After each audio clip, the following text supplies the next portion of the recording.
여러분 안녕하세요. 지난 시간에는 성경이 우리에게 무엇을 가르치는지 배웠습니다. 성경은 두 가지를 우리에게 가르쳐 주죠. 하나는 하나님이 어떤 분이신지, 또 다른 하나는 하나님께서 우리에게 무엇을 요구하시는지였습니다. 오늘은 그 첫 번째 내용으로 하나님께서 어떤 분이신가에 대해서 자세히 알아보려고 합니다. 초대교회의 위대한 신학자 어거스틴은 이렇게 말했습니다. 만약 당신이 그것을 완전히 이해할 수 있다면 그것은 하나님이 아닙니다.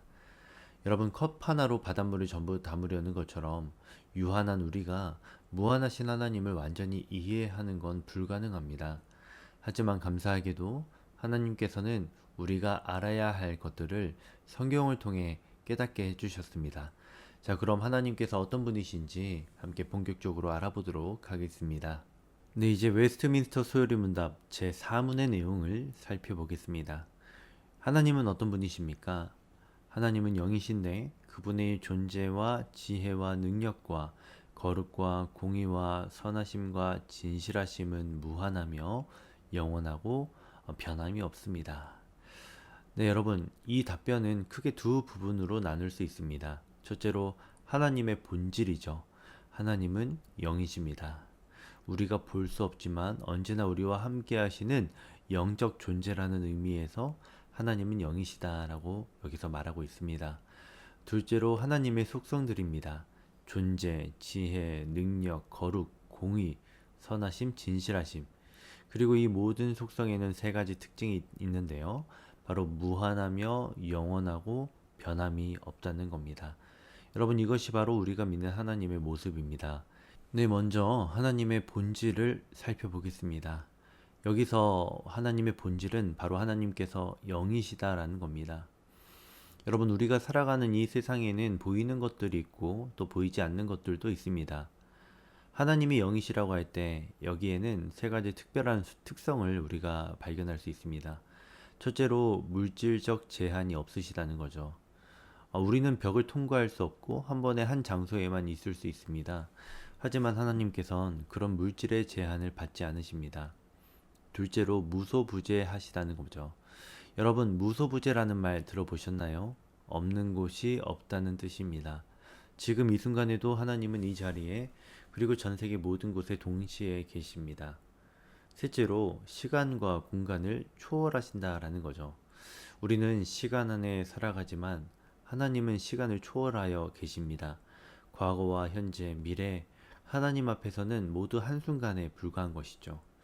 이러한 하나님의 본질을 이해할 때 우리는 더욱 깊이 하나님을 신뢰하고 의지할 수 있게 됩니다. 네, 이어서 하나님의 속성들을 자세히 살펴보겠습니다.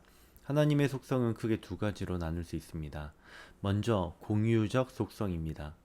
이것은 하나님께서 인간과 함께 나누시는 성품들입니다.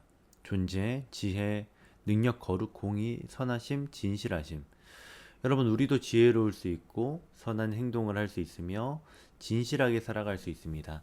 이는 하나님의 형상대로 지음받은 우리에게 주신 선물이기 때문입니다. 그러나 여러분, 비공유적 속성은 다릅니다. 이것은 오직 하나님만이 가지신 특별한 성품입니다. 무한하심. 여러분, 우리는 한계가 있지만 하나님께서는 한계가 없으시죠? 또 하나님께서는 영원하십니다. 반면 우리는 시작과 끝이 있습니다. 또한 하나님께서는 불변하십니다. 우리는 변하지만 하나님께서는 결코 변하지 않으십니다. 여러분, 이것이 바로 하나님께서 하나님 되심의 증거입니다.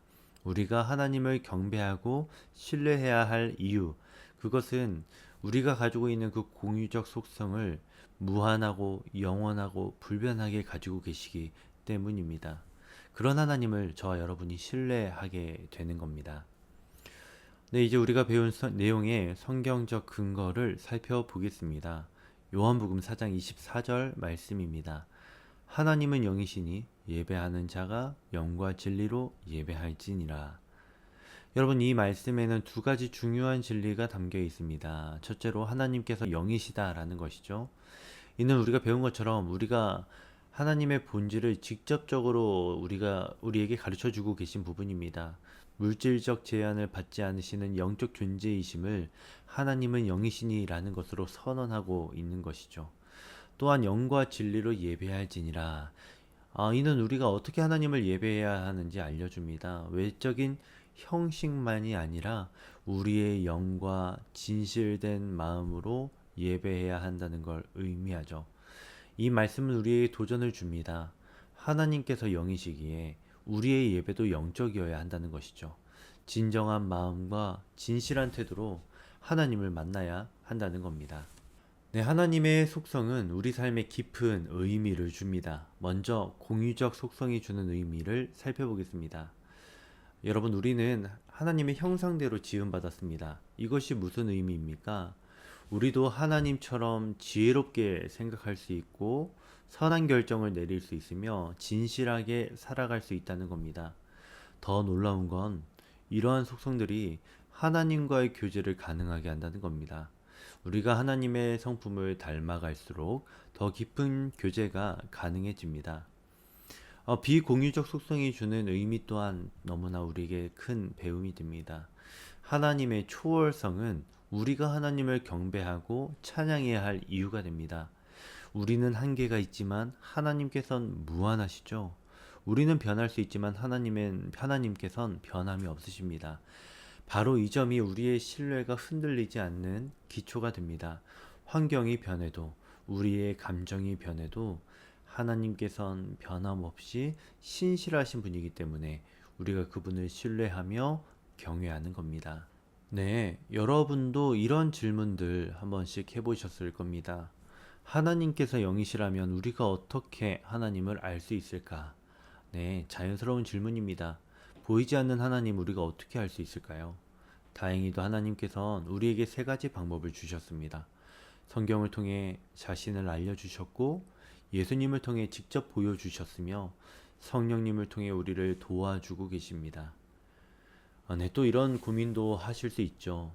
공의의 하나님, 사랑의 하나님이 어떻게 공존할 수 있느냐? 참 깊이 있는 질문입니다. 많은 분들이 이런 부분에서 넘어지기도 하시고 깊은 고민에 빠지게 되십니다. 여러분, 하나님의 공의는 영원하고 무한하며 변함이 없습니다. 악은 반드시 심판하시고 그 심판은 정확하고 또 완전합니다. 동시에 하나님께서는 사랑이시기에 죄인을 용서하시고 자비를 베푸십니다. 그런데 이 두 속성이 어떻게 공존할 수 있을까요? 바로 예수 그리스도 통해서입니다. 우리는 죄로 인해 하나님의 공의 아래 영원한 벌을 받아야 했지만 예수님께서 십자가에서 그 벌을 대신 받으심으로 우리는 하나님의 자비로 구원을 얻게 되었습니다. 이것이 바로 복음의 핵심이며 하나님의 완전한 공의와 무한한 사랑이 어떻게 조화를 이루는지 우리에게 보여주고 있습니다. 네, 이제 우리가 배운 하나님의 속성을 어떻게 실제 삶에 적용할 수 있을지 알아보겠습니다. 때로는 우리 모두 외롭다고 느낄 때가 있죠. 아무도 내 마음을 모른다 생각될 때도 있습니다. 하지만 기억하십시오. 무소부지하신 하나님은 지금 이 순간에도 여러분과 함께 하십니다. 세상의 모든 것이 변하고 있습니다. 우리의 감정도, 상황도, 관계도 변하지만 하나님의 약속은 변함이 없습니다. 어제나 오늘이나 영원토록 동일하신 그 하나님을 우리가 신뢰해야 하겠습니다. 그리고 여러분, 우리의 능력으로는 할 수 없는 일들이 참 많습니다. 하지만 하나님께서는 무한하신 능력을 가지고 계시죠. 우리의 한계를 넘어서는 크신 하나님을 신뢰하시기를 바랍니다. 네, 오늘부터 이렇게 시작해보면 어떨까요?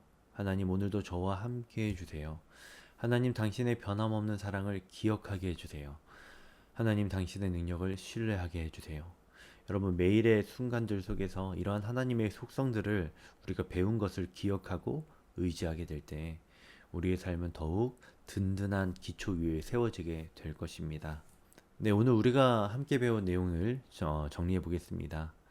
하나님은 영이시고 모든 제한을 초월하신 분이십니다. 시간과 공간의 제약을 받지 않으시며 우리가 상상할 수 있는 모든 한계를 뛰어넘으시는 분이십니다. 또 하나님의 속성은 우리에게 두 가지 의미를 줍니다. 우리가 닮아가야 할 목표가 되며 동시에 우리 신앙의 견고한 기초가 됩니다.